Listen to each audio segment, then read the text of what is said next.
తప్పులు చేసినప్పుడు 100 కంప్లీట్ అయిన తర్వాత నేను సంహరిస్తానని మాటిస్తాడు కాబట్టి అప్పుడు 100 తప్పులు ఎవరు చూస్తాడు కాబట్టి శిశుపాలుని వధిస్తాడు అనమాట సుదర్శన చక్రంతో. ఆ వధించినప్పుడు మరి ధర్మరాజుకి డౌట్ వస్తుంది యుధిష్ఠిర్కి. ఏమని వస్తుంది అంటే శిశుపాలుడేమో ఆయన వధించబడ్డప్పుడు సాయుధ్య ముక్తిని పొందాడనమాట. సాయుధ్య ముక్తిని పొందడం అంటే ఆశ్చర్యం అవుతుంది యుధిష్ఠిరునికి. ఎందుకంటే మరి పుట్టినప్పటి నుంచి శిశుపాలుడు కృష్ణ పరమాత్మని దూషిస్తూనే ఉన్నాడు. మరి అలాంటి వ్యక్తికి సాయుధ్య ముక్తి ఎలా లభించింది అనే ఒక డౌట్ వస్తుంది అనమాట. పక్కనే నారద మహర్షి ఉంటే అడుగుతాడనమాట తన సందేహాన్ని. అడిగినప్పుడు నారద మహర్షి చెప్తాడనమాట. అంటే అప్పుడు మనకి ఈ శిశుపాలుడు ఎవరు, దంతవక్తుడు ఎవరు, ఎలా జన్మించారు, వాళ్ళ జన్మకు కారణం ఏంటి అనే విషయాలు చెప్తాడనమాట. ఎందుకంటే శిశుపాలుడు దంతభక్తుడు జన్మించడానికి కారణం ఏంటంటే అక్కడ వాళ్ళు భగవంతుని దగ్గర జయ విజయులుగా ఉంటారు కాబట్టి సేవకులుగా. అక్కడ ఉన్నప్పుడు ఏమైతుందంటే కృష్ణ పరమాత్ముడు వాళ్ళ భగవంతుని దర్శించడానికి చతుష్కుమారులు వస్తారు. వచ్చినప్పుడు ఏమైతుందంటే వీళ్ళు అడ్డగిస్తారు జయ విజయులు. ఇవన్నీ మనం రోజు వింటున్నాం, చదువుకుంటున్నాం కాబట్టి కొంచెం కొంచెం చెప్తున్నాం మాతాజీ. ఆ అడ్డగించినప్పుడు ఏమైతుందంటే వాళ్ళు మమ్మల్ని అడ్డగిస్తారు అని చెప్పేసి వాళ్ళు శాపం పెడతారు వీళ్ళకి, జయ విజయులకి. శాపం పెట్టిన తర్వాత అంటే ఫస్ట్ వాళ్ళలో ఒక భావన ఉంటది. జయ విజయులకి ఏముంటదంటే భగవంతుడు అన్ని రసాలు చేస్తున్నాడు కానీ వీరరసం చేయట్లేదు, అతని సమౌచీలు కావాలి అని చెప్పేసి వీళ్ళ మనసులో అనుకుంటారు అనమాట. అనుకున్న సంగతి భగవంతుడికి తెలుస్తుంది అనమాట. కాబట్టి ఆ భగవంతుడే ఇలా అరేంజ్ చేశాడు ఇదంతా కూడా. అందుకే ఈ లీలలన్నీ వచ్చాయన్నమాట.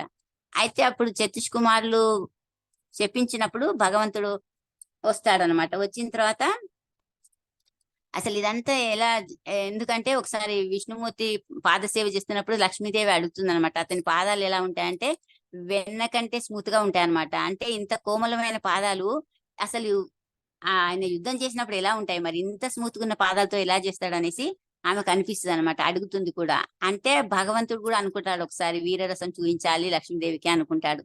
అంటే మరి భగవంతుడు యుద్ధం చేయాలంటే సమవుజీలు ఉండాలి కానీ వేరే వాళ్ళతో చేయలేడు కదా. ఎవరికైనా చిన్నపిల్లలు ఆడుకున్నప్పుడైనా ఎప్పుడైనా మనం ఆ చిన్నపిల్లల ముందర మనం ఓడిపోవడానికి ప్రయత్నం చేస్తాం. అట్లా కాకుండా సమవుజీలు ఉండాలి అనేసి అనుకుంటాడు అనమాట. అదంతా కారణాలు ఉంటాయి.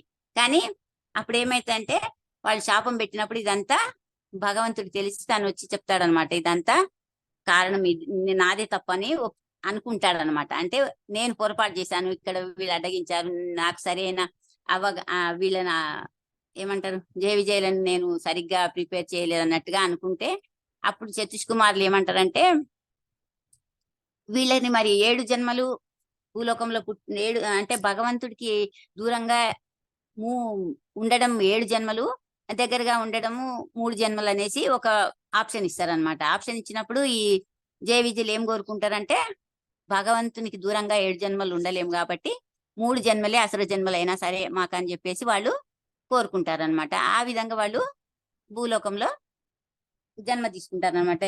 ఎప్పుడెప్పుడు అంటే మరి సత్యయుగంలోనేమో హిరణ్యాక్షుడు హిరణ్యకశిపుడుగా, త్రేతాయుగంలోనేమో రావణాసురుడు కుంభకర్ణుడిగా, ద్వాపర యుగంలో శిశుపాలుడు దంతవక్తుడిగా తీసుకుంటాడు. అంటే శిశుపాలుడు అలా జన్మించాడు అనమాట. అందుకనే భగవంతుడికి దగ్గర కావాలనే ఉద్దేశంతోనే ఎప్పుడు కూడా ఆయన ఆ విధంగానే ఉంటాడనమాట. అంటే వీళ్ళందరూ కూడా చెడ్డ పేరు వచ్చినా సరే మేము భగవంతుని సేవించుకోవాలి, ఆయనకి దూరంగా ఉండలేము అనే కోరిక మాత్రమే వాళ్ళలో ఉంది.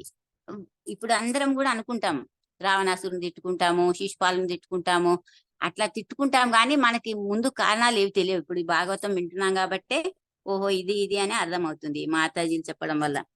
అట్లా అయినప్పుడు ఆ జననం జరిగినప్పుడు మరి హిరణ్యాక్షుడు హిరణ్యకశిపుడు మరి ఎలా పుడతారంటే నిన్న మాతాజీ చెప్పారు, దితి గర్భంలో కశ్యపునికి పుడతారు.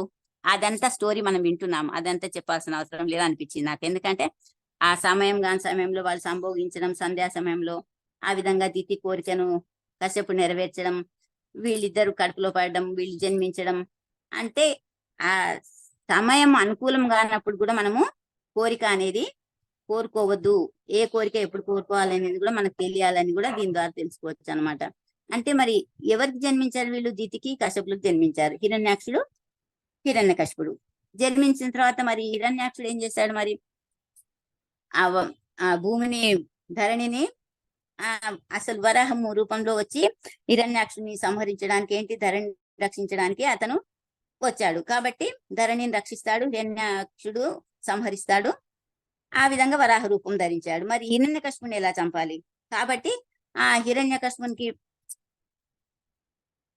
ఆ భక్త ప్రహ్లాదుడు జన్మిస్తే తను నరసింహ అవతారంలో వచ్చి ఇతన్ని వధించవచ్చు అని ఒక ప్లానింగ్ ఉండొచ్చు. కాబట్టి ఆ విధంగా హిరణ్యకశిపుని సంహరించడానికే నరసింహ అవతారం వచ్చిందనమాట.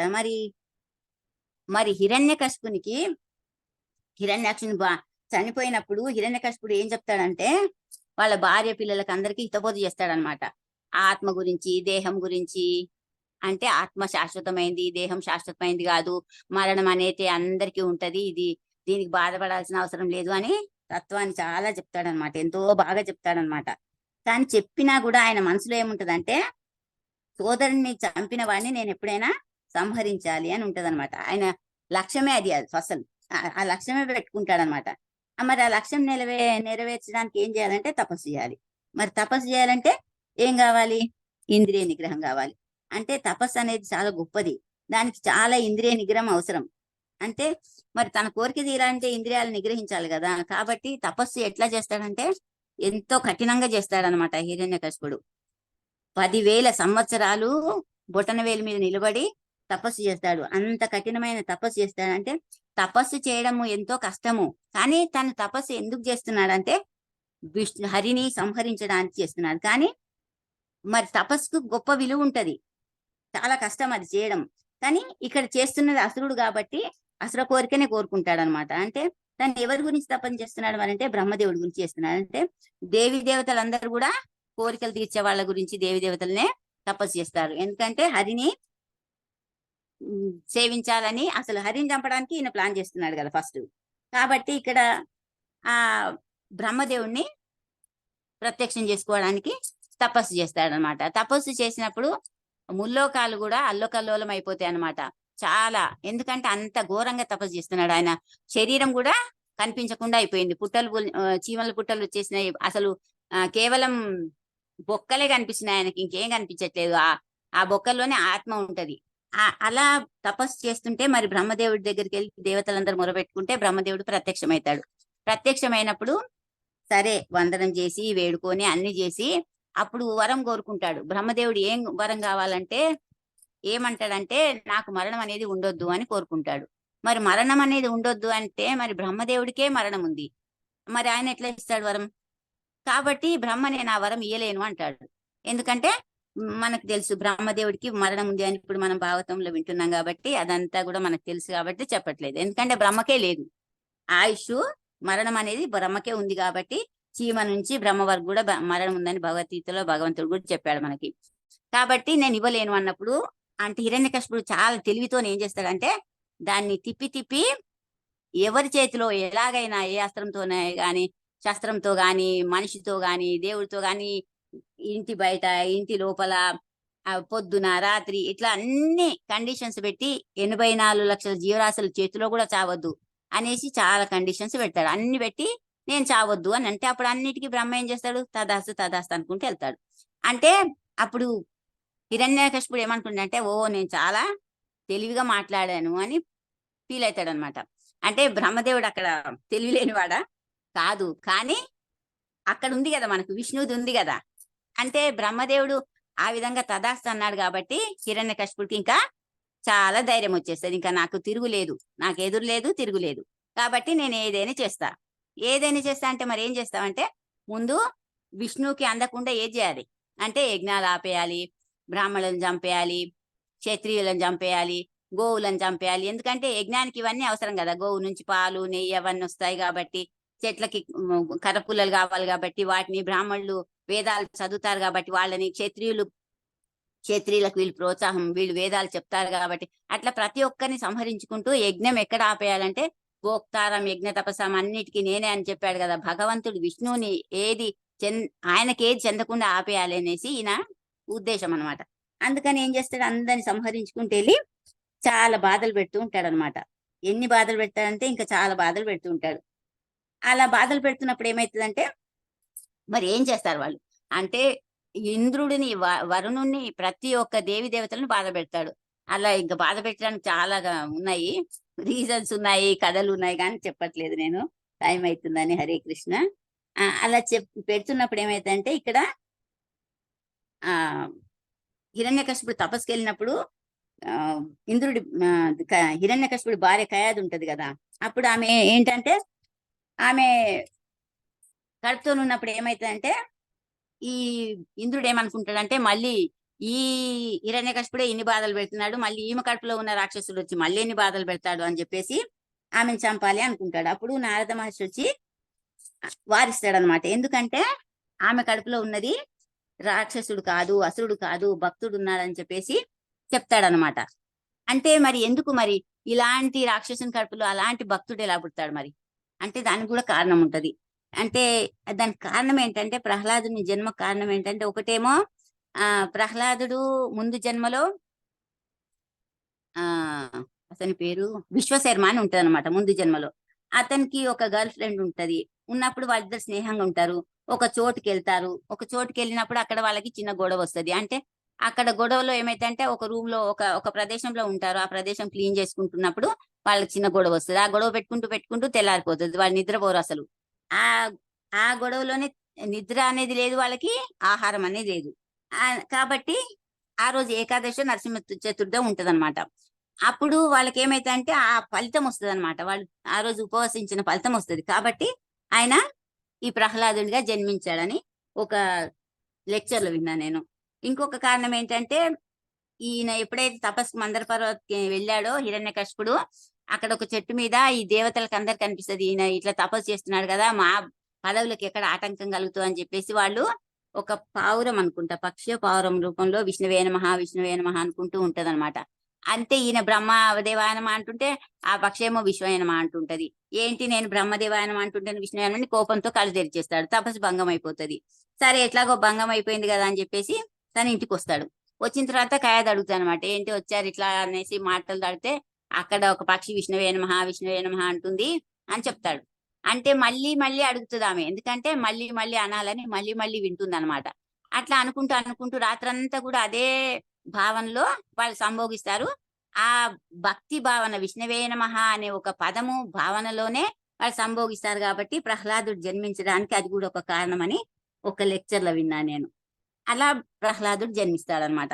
మరి ఇంకొకటి, మరి ప్రహ్లాదుడు ఏం చేస్తాడు మరి అంటే తల్లి గర్భంలో ఉన్నప్పుడే ఆయన ఉపదేశం పొందుతాడు. ఎలా అంటే మరి నారదుడు తీసుకెళ్తాడు. ఇంద్రుడు సంహరించడానికి వచ్చినప్పుడు తను తీసుకెళ్లి తన ఆశ్రమంలో ఉంచుకుంటాడు అనమాట. అప్పుడు నారద మహర్షి రోజు భాగవతం చెప్తాడు కయాదుకి. చెప్పినప్పుడు ఆమె వింటూ వింటూ నిద్రలోకి జారుకుంటది. అప్పుడు ప్రహ్లాద్ మహారాజు వింటాడనమాట.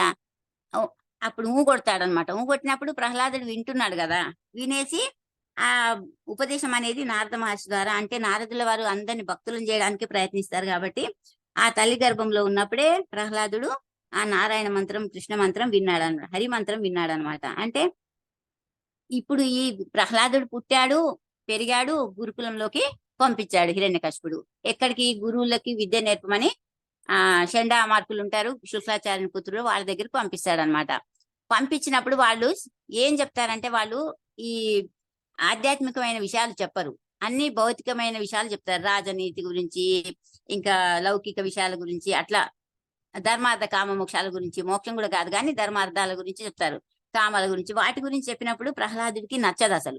ఎందుకంటే ఈయన మొత్తం ఆధ్యాత్మికంలో ఉన్నాడు, భగవంతుని శరణు పొందుటలోనే ఉన్నాడు. కాబట్టి ఈయనకు నచ్చదు.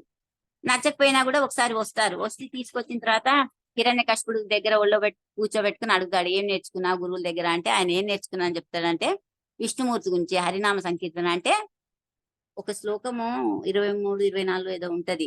అదే శ్రవణం కీర్తనం గురించి చెప్తాడనమాట. నవవిధ భక్తుల గురించి చెప్తాడనమాట.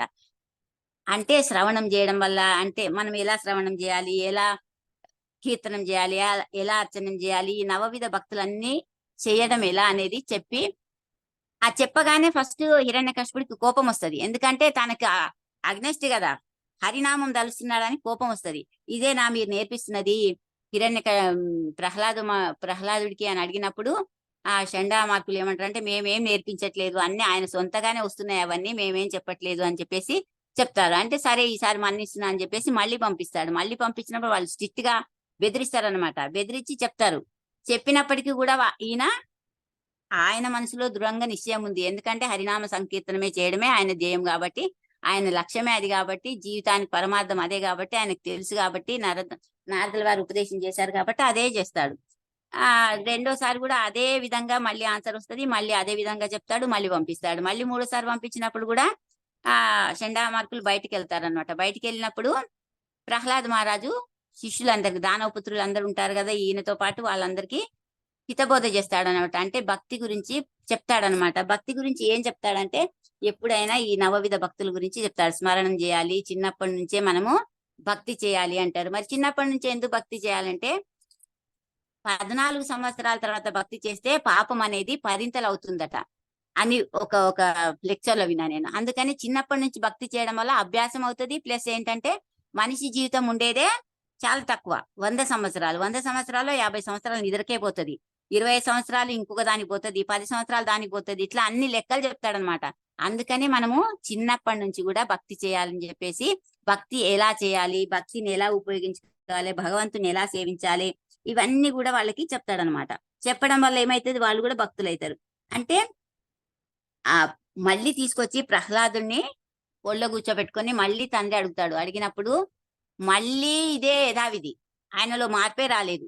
కాబట్టి హిరణ్యకశిపుకి చాలా కోపం వస్తది. వచ్చి ఇంకా ఈయనను చంపడం తప్ప ఇంకేం చేయలేమనేసి వాళ్ళకి చెప్తాడనమాట. చంపేయండి ఈయనని, ఇంకా ప్రహ్లాదుని చంపేయండి అని చెప్తారు. అంటే ఎలా చంపాలి మరి, ప్రహ్లాదుని ఎలా చంపాలి అంటే చాలా ప్రయత్నాలు చేస్తారనమాట. ఎన్ని ప్రయత్నాలు చేస్తారంటే ఏనుగులతో తొక్కించడం, పాములతో కల్పించడం, సముద్రంలో పడేయడం, అగ్నిలో వేయడము, ఇలా ఎన్నో ప్రయత్నాలు చేస్తారు. విషం ఇవ్వడము, అన్ని చేస్తారు. అంటే శూలాలతో గుచ్చడం. అంటే ఒక్క ఎగ్జాంపుల్ ఏంటంటే శూలాలతో గుచ్చితే చిన్న పసిబాలుడు ఆయన, 5 సంవత్సరాలు ఉన్నాయి. అంటే 5 సంవత్సరాల బాలుకు శూలాలతో గుచ్చితే గుచ్చుకోవా అంటే గుచ్చుకుంటాయి. అంటే అక్కడ భగవంతుని రక్షణ ఉంది ఆయనకి. ఎలా ఉంది అంటే ఆ శూలమేమో మెత్తగా అయిపోతుంది, ఈయన శరీరం ఏమో గట్టిగా అయిపోతుంది. అంతే తప్ప ఇంకేం, భగవంతుడి కృప అలాగే ఉంటది కదా.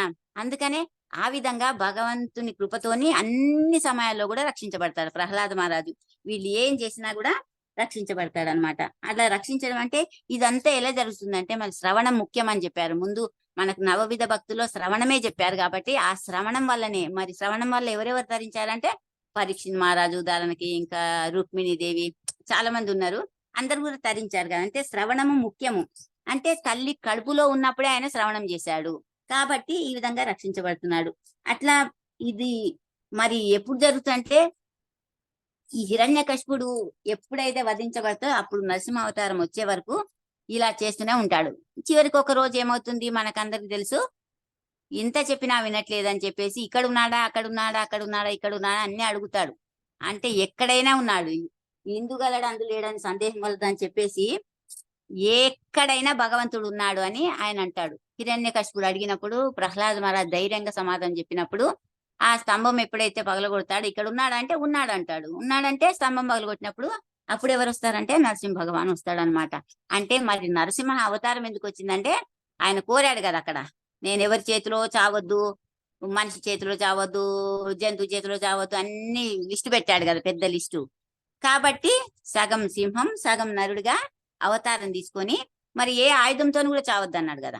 అందుకని తన గోళని ఆయుధంగా చేసుకున్నాడు అనమాట. ఈ విధంగా అన్ని భగవంతుని లీలల ముందు భగవంతునికి శక్తి, ఆయన షడ్విభూతులు సంపూర్ణంగా కలిగిన భగవంతుడికి మనము ఇలా నేను చాలా తెలివిగా ప్రశ్నలు వేశాను, నేను మరణం నుంచి తప్పించుకున్నాను అని హిరణ్యకశిపుడు భావించవచ్చు. కానీ ఇక్కడ భక్తుడు అక్కడ ఇంకో సాహిత్యముక్తి గురించి శిశుపాలునికి కూడా ఏం చెప్పాడంటే మరి ఆయనకు సాహిత్యముక్తి ఎలా వచ్చింది, ఇన్ని తప్పులు చేసినప్పటికీ అని ధర్మరాజు అడిగినప్పుడు మరి శిశుపాలుడు ఎందుకు ఆ విధంగా ఆయనకి సాహిత్యముక్తి వచ్చింది, కానీ అది టెంపరీ, కొన్ని రోజులైన తర్వాత మళ్ళీ వాళ్ళ పదవి వాళ్ళకి వస్తాయని కూడా నారద మహర్షి చెప్తాడనమాట. అంటే ఇక్కడ ఈ హిరణ్యకశిపుడు గాని, హిరణ్యాక్షుడు గాని, శిశుపాలుడు గాని, దంతవక్తుడు గాని, రావణాసుడు గాని, మన కుంభకర్ణుడు గాని, వీళ్ళందరూ కూడా రామునితోని దేవుడితో యుద్ధం చేసినట్టు కనిపిస్తారు. కానీ భగవంతుడి చేతిలో వాళ్ళు మరణం పొందుతున్నారు అంటే అదే పెద్ద సుకృతి. ఎందుకంటే వాళ్ళకు భగవంతుని విడిచి ఉండలేరు కాబట్టి ఆ విధంగా భగవంతుని కరుణ ఈ విధంగా చూపిస్తున్నాడు. అక్కడ మనకు భాగవతం ఫస్ట్ లో కూడా సమదర్శి అనే దాని గురించి కూడా ఉంటాయి. సమదర్శి ఎట్లా అయ్యాడంటే భగవంతుడు మరి ఇంద్రుని వైపు మాట్లాడుతున్నాడు కదా, రాక్షసులను వధిస్తున్నాడు కదా అని పరీక్ష మహారాజు అడిగినప్పుడు దాన్ని కూడా సమాధానం చెప్తాడు. అంటే భగవంతుడు ఎప్పుడు సమదర్శి, అందరిని సమంగానే చూస్తాడు. కానీ మనము ఈ త్రిగుణాలకు లోనే ఉన్నాం కాబట్టి మనకి భగవంతుడు ఏమంటారు డిఫరెంట్ గా పరపక్ష పక్షపాతం చూపిస్తున్నాడు అని అనిపిస్తుంది మనకు. కానీ భగవంతుడు ఎప్పుడు కూడా పక్షపాతం అనేది ఎవ్వరి దగ్గర కూడా చూపించాడు. భగవంతుడికి అందరు సమానమే. ఎందుకంటే ఆయనకు తండ్రి ఆయనే చెప్పాడు భగవద్గీతలో, జగత్పిత ఆయననే. కాబట్టి మనకి ఎప్పుడు కూడా పక్షపాతం ఉండదు, సమదర్శి అని ఒకటి తెలుసుకోవాలి. ఇంకొకటి ఏంటంటే ఇక్కడ శిశుపాలుని వధ జరిగినప్పుడు ఎవరికి అయితే తెలియదో ఇది తెలిసిన వాళ్ళకి తెలుస్తుంది. అంటే భక్తులకు మాత్రమే అర్థమవుతుంది, కానీ ఇది భౌతికంగా ఉన్న వాళ్ళకి అర్థం కాదు. ఇంకా హిరణ్యకశిపుడు అడిగినప్పుడు ప్రహ్లాద్ మహారాజ్ ఏం చెప్తాడంటే, మరి హరిని ఎందుకు అంటే అసలు ఆయన విరోధి, ఫస్ట్ హరినే చంపాలనుకుంటున్నాడు, ఈయనేమో హరి గురించి మాట్లాడతాడు. అంటే భౌతికంగా ఉన్న వాళ్ళకి, సంసార జీవితంలో ఈ లంపటంలో ఉన్న వాళ్ళకి ఇవన్నీ వదిలేసి వానప్రస్థ చేసినప్పుడు, భగవంతుని శరణు పొందినప్పుడు, భక్తులైనప్పుడు భక్తి ద్వారానే భగవంతుని పొందగలుగుతారు.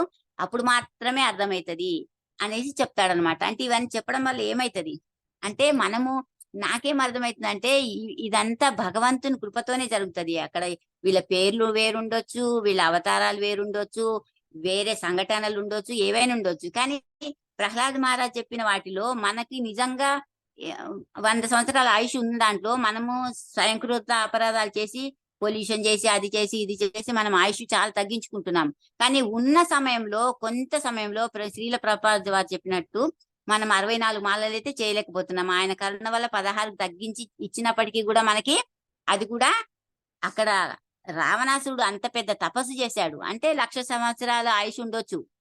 మనకి ఉన్న దాంట్లో మనం ఉపయోగించుకోవాలి కదా. మనకు ఉన్న దాంట్లో ఎప్పుడైతే భక్తి గురించి తెలుస్తుందో, ఇస్కాన్ పరిచయం అయిందో, ప్రభుపాదుల వారి కరుణ వల్ల, దీక్ష దొరకడం, గురు మహారాజ్ దయ వల్ల ఇది జరిగినప్పుడు మనం కూడా ఇలాంటి పట్టుదల, అంటే లోక కళ్యాణార్థం చేయలేం మనం, కానీ కనీసం మనమన్నా ఉద్ధరించుకోవాలి కదా. మనం ఎట్లా అంత భక్తులం కాదు, అంత చేయలేను నాలాంటిది. అంటే సాధననన్నా కరెక్ట్ గా చెయ్యాలి. సాధననన్నా చేస్తే కనీసం ఏ జన్మలోనన్నా భగవంతుని సేవించుకోవడానికి అవకాశం వస్తుందేమో అని నాకు అనిపిస్తుంది. అందుకనే భక్తి అనేది అన్ని విధాలుగా ముఖ్యమైనది. భక్తి లేకుండా ఏది చేయలేము, భగవంతుని అనుగ్రహం లేకుండా ఏది సాధించలేము. ఆయన కృప ఉంటేనే ఏదైనా చేయగలుగుతాము అని నాకు అర్థమైంది మాతాజీ. ఇంతవరకు చెప్పగలిగాను, గుర్తున్నంత వరకు. తప్పులైతే క్షమించాలి. హరే కృష్ణ కృష్ణ కృష్ణ హరే హరే, హరే రామ రామ రామ హరే హరే. హరే కృష్ణ మాతాజీ. నేను కూడా రెడీ ఉన్నా, మీరు ఎప్పుడు అవకాశం ఇస్తే అప్పుడు మాట్లాడుతాం మాతాజీ. మాతాజీ తర్వాత మీరే.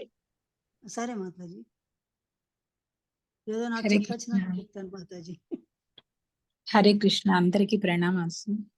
శిక్షా గురువులందరికీ ప్రణామాలు. నాకు అవకాశం ఇచ్చినందుకు చాలా ధన్యవాదాలు మాతాజీ. ఇందాక నిత్య రూపిణి మాతాజీ అన్నట్లుగా ఏమైనా తప్పులుంటే క్షమించండి మాతాజీ. ఇది నేను నెట్ లో చూసి చెప్తున్నాను. ఈ రోజు మన నరసింహస్వామి ఆవిర్భావ రోజు కాబట్టి స్వామివారి గురించి 2 మాటలు మాట్లాడదాము. పప్పులున్నా అనేసి మొదలుపెట్టినాను మాతాజీ. ఈరోజు నేను చెప్పబోయేది మంగళగిరి గురించి. ఈ మంగళగిరి అనగానే మన ఆంధ్ర వాళ్ళందరికీ కూడా బాగా తెలిసిన ప్లేసేను. ఈ మంగళగిరి అంటే అసలు దీనికి అర్థం ఎందుకంటే మంగళకరమైన కొండ అనే అర్థం అట. ఈ ప్రదేశము భారతదేశంలో ఉన్న ముఖ్యమైనటువంటి మహాక్షేత్రాలలో ఇది ఒకటి.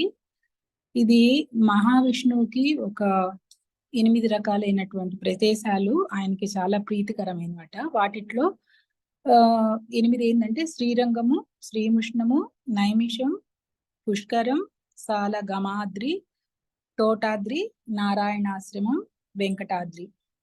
ఇప్పుడు ఈ తోటాద్రి అనేదే ఇప్పుడు మనం ప్రస్తుతానికి తెలుసుకుంటున్న మంగళగిరి అనే ఊరు అనమాట. దీని మీదనే లక్ష్మీ అమ్మవారు తపస్సు చేశారట.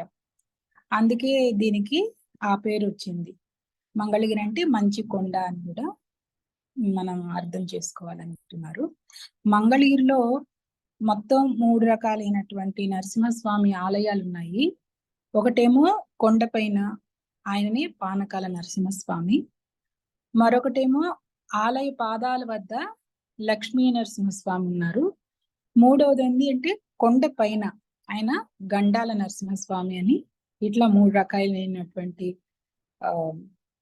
గుడులు ఉన్నాయి. ఈ కొండ ఎట్లా ఉంటుందంటే చూడటానికి ఏనుగులాగా ఉంటుందన్నమాట. ఇది మన ఒకవైపు కొండని ఒకవైపు నుండి చూస్తే ఏనుగులాగా ఉండటం కాకుండా అన్ని దిశల నుండి చూసినా కూడా అది ఏనుగు ఆకారంలోనే ఉంటుంది ఆ కొండ. అది ఒక విశిష్టత. మరి ఇది ఎందుకు అలా ఉంది అనే దానికి ఒక పురాణ కథ ఉన్నది, ఆసక్తికరమైనది.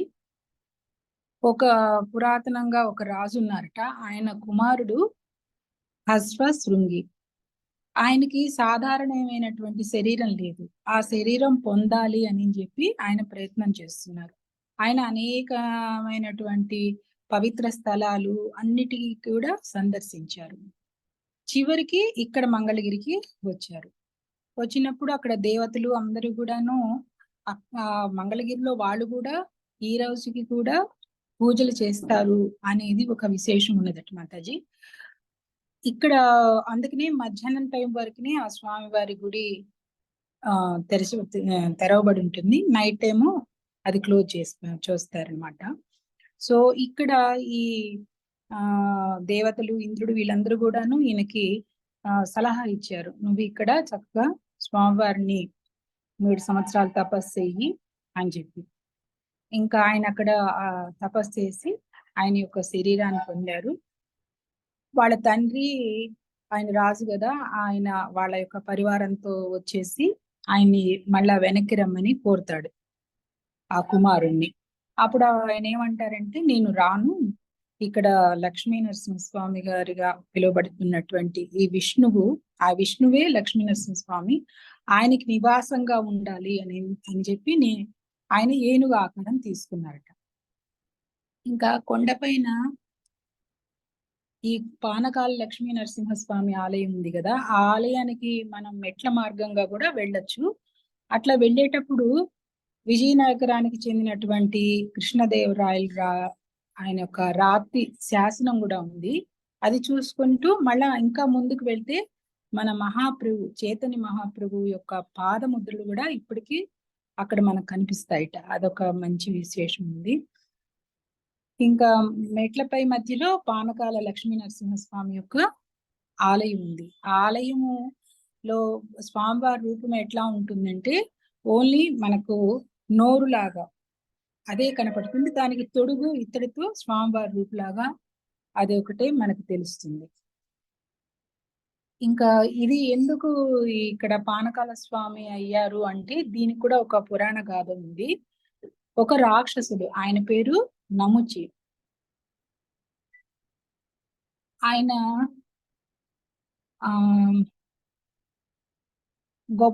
ఇప్పుడు ఎట్లయితే ఇందాక మన మాతాజీ చెప్పినట్టు నరసింహ భగవంతుడు ఎలా అయితే ఆవిర్భవించారో ప్రహ్లాదుడి యొక్క కోరిక మేరకు హిరణ్యకశిపుని చంపటానికి, అదే విధంగా ఈ రాక్షసుడు ఆయన కూడా బ్రహ్మ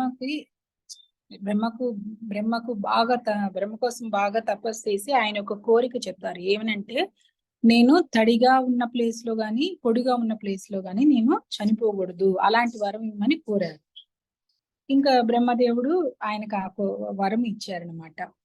ఇచ్చిన తర్వాత ఇంకప్పటి నుండి కూడా ఈయన అందరిని హింసించటం, ఎవరైతే భక్తులు ఉన్నారో వాళ్ళని హింసించటం అలా చేస్తున్నారు. దేవతలను కూడా హింసించటం మొదలు పెట్టారు. అప్పుడు ఇంకా ఈ ఇంద్రుడు ఏం చేస్తారంటే, విష్ణువు యొక్క ప్రోత్సాహంతో, ఆయన యొక్క బలం, విష్ణువు బలం ఇవ్వకపోతే ఇంద్రుడికి కూడా ఏ శక్తి ఉండదు కదా. రాక్షసులనైనా సంహరించాలంటే దేవాది దేవుడైన కృష్ణ భగవంతుడు శక్తి ఇస్తేనే ఆ బలం వస్తుంది. సో ఆయన ఇచ్చినటువంటి శక్తితో ఇంద్రుడు ఆ రాక్షసుని యొక్క సైన్యాన్ని అంతా కూడాను నాశనం చేసేసాడు.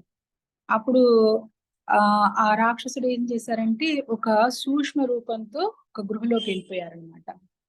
అప్పుడు ఇంద్రుడు ఏం చేశాడంటే, సుదర్శనం అనే ఒక విష్ణువు యొక్క చక్రం ఉంది కదా, సుదర్శన చక్రం, దాన్ని ఆ సముద్రం యొక్క నురుగులో ముంచి ఆ గుహలోకి పంపించారు. అప్పుడు ఆ యొక్క సుదర్శన చక్రం లోపల విష్ణు భగవంతుడు అగ్ని రూపంలో వచ్చి ఆ యొక్క రాక్షసుని ధ్వంసం చేశారనమాట. ఆయన ప్రాణాలని తీసేశారు. అందువల్ల అతనికి సుదర్శన నరసింహ అని కూడా పేరు వచ్చింది అనమాట ఇందువల్ల. తర్వాత ఆ రాక్షసుని శరీరం నుండి రక్తం ప్రవాహం ఎంతగానో వచ్చేసి అదొక కొలంలాగా ఆ కొండ కింద తయారైంది అనమాట. తర్వాత దేవతలు స్వయంగా భగవంతుడి యొక్క కోపాన్ని తట్టుకోలేక ఆయన అంటే కోపం అంటే ఆ విగ్రహ రూపాన్ని చూడలేక ఆయన శాంతం కమ్మని అందరూ ప్రాధేయపడతారు. ఆ భగవంతుడు ఏం చేస్తాడంటే అప్పుడు అమృతాన్ని తీసుకొని ఆయన యొక్క ఆ ఉగ్రాన్ని చల్లార్చుకుంటారట. ఇది ఎప్పుడు జరిగిందంటే కృతయుగంలో జరిగింది. అట్లాగే మళ్ళా త్రేతాయుగంలో ఆ విగ్రహం తగ్గాలి అంటే నెయ్యితో శాంతపరుచుకుంటారట. ద్వాపర యుగంలో ఏమో ఆ ఉగ్రతం ఆ కోపం తగ్గాలంటే పాలతోను, తర్వాత కలియుగంలో మటుకు ఈ బెల్లంతో తయారు చేసినటువంటి పానకం తీసుకొని ఆయన తృప్తి చెంది ఆ యొక్క ఉగ్రహతనాన్ని తగ్గించుకుంటారు. అందుకే భగవంతుడికి కలియుగంలో పానకాల లక్ష్మీ నరసింహస్వామి అని పిలుస్తారట. ఇంకా ఓకే మాతాజీ, అంతే మాతాజీ. హరే కృష్ణ. అక్కడ స్పెషాలిటీ so much, చెప్పండి. పానకం మాతాజీ. మళ్ళీ బయటకు వస్తుంది కదా. అదొక్కటి అది చెప్పలేదు. కూడా చెప్పనా? ఓకే మాతాజీ.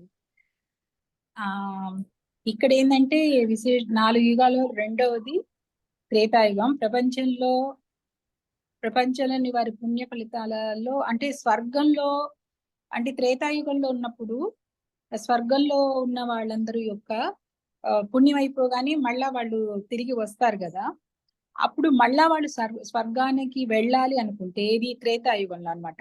అట్లాంటి వాళ్ళు ఈ యొక్క మంగళగిరికి వచ్చి వాళ్ళు తపస్సు చేసుకుంటే మళ్ళా ఆ పుణ్య ఫలితం వచ్చి వాళ్ళు స్వర్గానికి వెళ్తారు అనేది కూడా ఒక విశేషంగా ఈ మంగళగిరి గురించి చెప్తారు మాతాజీ. తర్వాత ఇక్కడ ఇంకా పానకాల నరసింహస్వామి పాలు త్రాగటం అనేది పానకం త్రాగటం అంటే ఇక్కడ స్వయంభూ స్వామి ఆయన యొక్క ఆయనకి విగ్రహం అంటూ ఉండదు. ఇందాక మనం చెప్పుకున్నాం కదా, ఆయనకు నోరు మాత్రమే ఉంటుంది. అది ఒక 15 సెంటీమీటర్లతో పెద్దదిగా ఆ నోరు ఓపెన్ అయి ఉంటుంది. దానిలోకి పానకాన్ని శంకుతో పోస్తారు. పోసినప్పుడు అది పెద్ద ధ్వనితో గుడాగుడామని వెళ్ళటం కూడా వినపడుతుందట ఈనాటికి కూడా. ఆ తర్వాత కొంత సమయం నిశ్శబ్దంగా ఉండి ఆ తర్వాత ఒక పెద్ద శబ్దంతో ఆ బెల్లం పాకం బయటికి చిమ్ముతుందట. ఇది రోజుకు ఒకసారే జరుగుతుంది అంటే అట్లా కాదట, అనేక సార్లు కూడా జరుగుతూ ఉండేదని ఇక్కడ విశేషంగా చెప్తున్నారు మాతాజీ. అందుకే ఈ రోజు ఇంకా ఏంటంటే ఇక్కడ బెల్లం నైవేద్యం పెడుతున్నప్పుడు అక్కడ చీమలు, మనం సహజంగా కాసేపు బెల్లం బయట పెడితేనే చీమలు వస్తాయి కదా, కానీ అక్కడ విశేషం ఏంటంటే చీమలు రావటం మాతాజీ. అది ఇంకా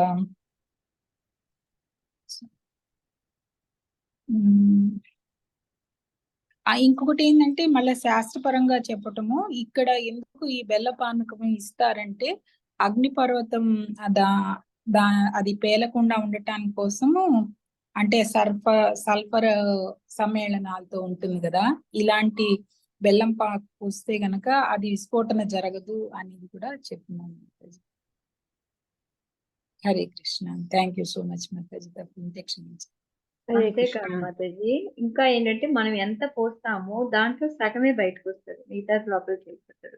అవును మాతాజీ, ఎంత క్వాంటిటీ పోసినా దానిలో సహం వస్తుంది, కానీ ఇటు మధ్య మనకి అది చూపించటం లేదు మాతాజీ. అందుకని వాళ్ళు ముందు రోజుల్లో తీసుకెళ్ళి మనకి ఆ టైం ఇవ్వట్లేదు, చూపించే టైం ఇవ్వట్లేదు. ఫస్ట్ లో చూపించారు. అదే మనకి ఒక గ్లాస్ ఇచ్చేవాళ్ళు మాతాజీ, ఆ గ్లాస్ తో మనం పోస్తే మళ్ళీ వెనక్కి సగం గ్లాస్ వచ్చేది దాంట్లో నుంచి, దాన్ని మనం తీసుకెళ్ళేవాళ్ళు. ఇప్పుడు ఏం చేస్తున్నారంటే ఆ పెద్ద రమ్ములు లాంటివి పెడుతూ ఉన్నారు, వాటిని తీసుకెళ్లి కలిపేసి వాటిలో ఇవి అంతా భగవంతుడి నోట్లో నుంచి వచ్చినాయి అనేసి అవి ఇస్తూ ఉంటున్నారు మనకి. అంటే ప్రత్యక్షంగా మనకు చూసే అవకాశం ఇప్పుడు ఇవ్వటం లేదు మాతాజీ. ఇంతకు ముందు చూసాను మాతాజీ, నేను ఫస్ట్ టైం చూపించాను, బట్ ఇప్పుడు చూపించట్లేదు మాతాజీ. హరే కృష్ణ. హరే కృష్ణ. అది వెనక్కి వస్తుందా? నాకు తెలిసి నేను విన్నది సగం పోయిగానే గుట్టకపడి ఇంకా లోపలికి వెళ్ళదు అన్నట్టు విన్నాను. మీరు చూసారా? సగం బయటకు వస్తుందా? అంటే అదే మాతాజీ, మనము పోసింది మొత్తం పోసేస్తాం మాతాజీ, మన గ్లాస్ తో పోసింది కొంత వెళ్తుంది, బట్ ఆ ఉన్నది తీసామంటే ఎగ్జాక్ట్ గా ఆఫ్ ఉంటుంది. ఆహా! నేను అలా అనుకోలేదు. మనం ఎంత పెద్ద చెంబు గాని, పెద్ద గ్లాస్ గాని ఏది తీసుకెళ్ళినా, ఆ! మనం సగం గ్లాసు పొయ్యగానే గుట్టకపడి ఇంక లోపలికెళ్ళదు అని విన్నాననమాట. నేను అది లేదు కాదనమాట. మాతాజీ. లేదు. మొత్తం ఓహ్! తాగి ఓకే. మళ్ళీ ఓకే. వస్తుందండి. అంటే ఓహ్! ఏం జరుగుతుందో లోపల తెలీదు మాతాజీ. బట్ మనకి మళ్ళీ హాఫ్ గ్లాస్ ఉంటుంది మన దగ్గరికి. వెనక్కొస్తుంది. ఓహ్! తీసుకుంటాం మళ్ళీ మనం నోట్లోంచి బయటకి. ఓహోహోహోహో! ఇంతవరకు నాకు అదే అభిప్రాయంలో ఉన్నా నేను. అదెక్కడ ఎంత పెద్దది పోసినా సగం ఏసరికి గుట్టకపడి ఇంక లోపలికెళ్ళదు. మన దగ్గర ఉండిపోతుంది అదని. ఓకే మాతాజీ. లేదు హరే మాతాజీ. కృష్ణ. ఆయన నోట్లోంచి తీస్తారు Mataji. Okay. Okay. Hare Krishna. Thank you Padmaja. మంగళగిరికి తీసుకెళ్లారు. హరి బోల్. సరోజ యాక్చువల్‌గా ఇంకో మాతాజీ. విశేషం ఏంటి అంటే చైతన్య మహాప్రభు విజిట్ చేశారు. అహోబిలం ఒకటి, పానకాల నరసింహస్వామి ఒకటి, ఇవాళ ఎవరో మాత అదే సన్యాసం మాత చెప్తా అన్నారు కదా! నరసింహస్వామిది అక్కడికి కుర్మక్షేత్రం కూడా మాతాజీ. సింహాచలంది. ఈ 3 కూడా కుర్మక్షేత్రం చైతన్య మహాప్రభు వెళ్ళొచ్చారు. కుర్మక్షేత్రం కూడా అందుకే ఆయన వెళ్తాడు కదా. పాదం ఇప్పుడు పద్మజ మాత చెప్పారు కదా! ఆయన పాదముద్రికలు అక్కడ అది భక్తిదాన్ సరస్వతి మహారాజ్ పెట్టారు అక్కడ. స్థాపించింది అది పాదముద్రికలు చైతన్య మహాప్రభు. హరే కృష్ణ. అది సరోజ సరోజ మాతాజీ. మాతాజీ చెప్పండి. హరే కృష్ణ. హరే కృష్ణ మాతాజీ. మాతాజీ చెప్పిన దానికి నేను ఎలా చెప్తానో చూడాలి మాతాజీ. మీ పెద్దవాళ్ళ మీ వాళ్ళ ఆశీర్వాదం ఉండాలి మాతాజీ. హరే కృష్ణ. హరి బోల్. ఆ. హరే కృష్ణ మాతాజీ. అప్పుడు చైతన్య మహాప్రభు కుర్మక్షేత్రం కూడా వెళ్ళారంటారు కదా మాతాజీ. అవును. సౌత్ లో. కురుక్షేత్రం ఇంకొకటి పెద్దది చైతన్య మహాప్రభు ఉంది ఏదో గౌతమి నది తీరం, నా పేరు గుర్తొస్తలేదు మాతాజీ. కోవూరు మాతాజీ. కోవూరు. మాతాజీ. అదే రాధానాథ్ మహారాజ్ తోటే వెళ్ళాము ఆ యాత్రలన్నీ. మీకు నరసింహస్వామి అంటే మళ్ళీ మీకు ఎందుకు చైతన్య మహాప్రభు గుర్తుకొస్తున్నారు? కాదు మాతాజీ, చైతన్య మహాప్రభు అక్కడికి వెళ్ళారని చెప్తున్నారు కదా మంగళగిరి ఆ, అని.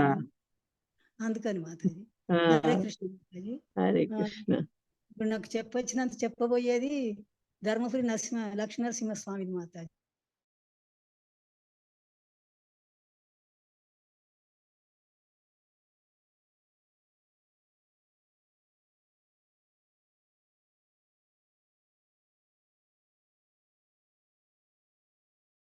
దాకా ఆ గుడి బాగానే ఉండేది మాతాజీ. అటెనక ఔరంగజేబు కాలంలో ఆ గుడిని పాడు చేసి వాళ్ళు మసీద్ చేసుకున్నారు మాతాజీ. ఔరంగజేబు కాలంలో వాడు మసీదు చేసుకుంటే అప్పుడు మళ్ళా ఈ చాణక్య రాజులు వచ్చి దాన్ని కొల్లగొట్టి మళ్ళా మన గుడిని మళ్ళా స్థాపితం చేసి మళ్ళీ ఇంకా వీళ్ళు చాణక్యుల స్థాపితం చేస్తే వీళ్ళు కాకతీయులు ఇంకా దాన్ని పునరుద్ధరించారు మాతాజీ. ఇంకా దాన్ని డెవలప్ చేసింది.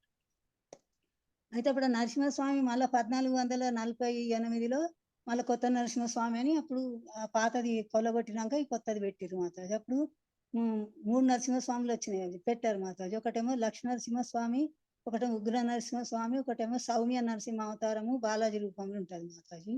ఇది స్కంద పురాణంలో బ్రహ్మాండ పురాణంలో కూడా ఉన్నది మాతాజీ. హిరణ్యకశిపుని సంహరించిన తర్వాత అప్పుడు ఉగ్ర నరసింహస్వామి ఉగ్ర రూపంతో స్వామి అంతటా తిరుగుతున్నాడు మాతాజీ. అప్పుడు ముల్లోకాలన్నీ అల్లకల్లోలం అయిపోతున్నాయి, వాళ్ళకి ఏం చేయాలో తోచలేదు. అప్పుడు మళ్ళా భగవంతుని గురించి స్తుతించిండ్రు. ఆ ప్రహ్లాదుని వేడుకుంటే అప్పుడు భగవంతుని గురించి స్తుతించితే అప్పుడు భగవంతుడు శాంతించి యోగ ముద్రలో దర్శనం ఇచ్చిండు మాతాజీ. అప్పుడు మళ్ళా కొన్ని రోజుల క్రితము ఈ స్వామి రాకముందే భద్ర అనే ఒక భక్తురాలు తపస్సు చేసింది మాతాజీ. తపస్సు చేస్తే అప్పుడు దర్శనం ఇచ్చిండు. దర్శనం ఇచ్చి మీకేం కావాలో అడగమంటే, ఏం లేదు స్వామి, నాకు ఎప్పుడు నీ సన్నిధిలో ఉండాలనే కోరిక ఉన్నది అంటే, అప్పుడు నువ్వు ఇక్కడ నేను భద్రనది కూడా అంటారు, గోదావరి కూడా అంటారని వాడు వరం ఇచ్చిండు మాతాజీ. అన్నక్కల నదులు ఎట్లా పారుతాయంటే పడమర నుంచి ఉత్తరం పారుతాయి మాతాజీ. ఇక్కడ మాత్రము ఉత్తరం నుంచి పడమర నుంచి తూర్పుకు పారుతాయి అన్ని. ఇక్కడనేమో ఉత్తరం నుంచి దక్షిణం పారుతాయి మాతాజీ. అందుకే దక్షిణ వాహిని అని కూడా అంటారు మాతాజీ.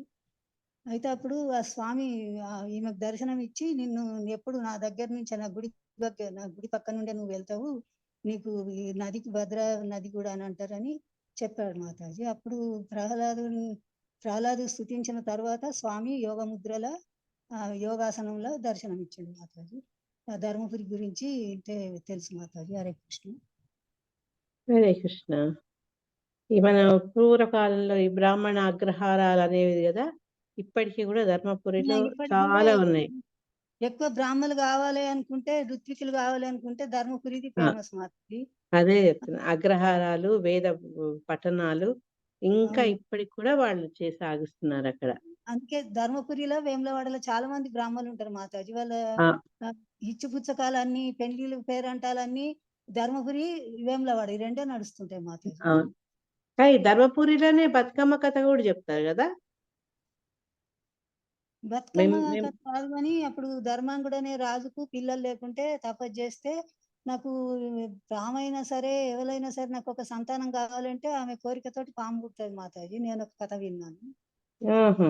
అయితే అప్పుడు రాజుల కాలంలో ఎట్లుండే అంటే కత్తికి బాసింగం కట్టి కూడా పెళ్లి చేసే యోచనలు ఉండే. అయితే ఈ రాజు, ఈ ధర్మాంకుడు అనే రాజు వాళ్ళ భటులను అందరిని పంపించి సత్యవతి అనే అమ్మాయిని ఆ, చూసుకొస్తే, వాళ్ళు సత్యవతి తండ్రి అడుగుతాడు, మళ్ళీ అబ్బాయి లేనిది ఎట్లా పెళ్లి చేస్తామంటే, మా లాంఛనం మేము కత్తికి బాసింగం కట్టే చేస్తామని చెప్తే అట్లా పెళ్లి చేసుకొని వచ్చినాక కొన్ని రోజులు ఉన్నాక ఒకసారి ఈమె కొంచెం యవ్వనంకి వచ్చినాక అడుగుతుంది, నా భర్తను ఒక్కసారి కూడా చూడలేదు, నా భర్తను చూపెట్టమ్మా అని వాళ్ళ అత్తమ్మ ప్రాధేయపడుతుంటే, అప్పుడు ఆమె ఒక ఉరగంది పాముది పెట్టె తీసుకొచ్చి ఎతికిస్తుంది.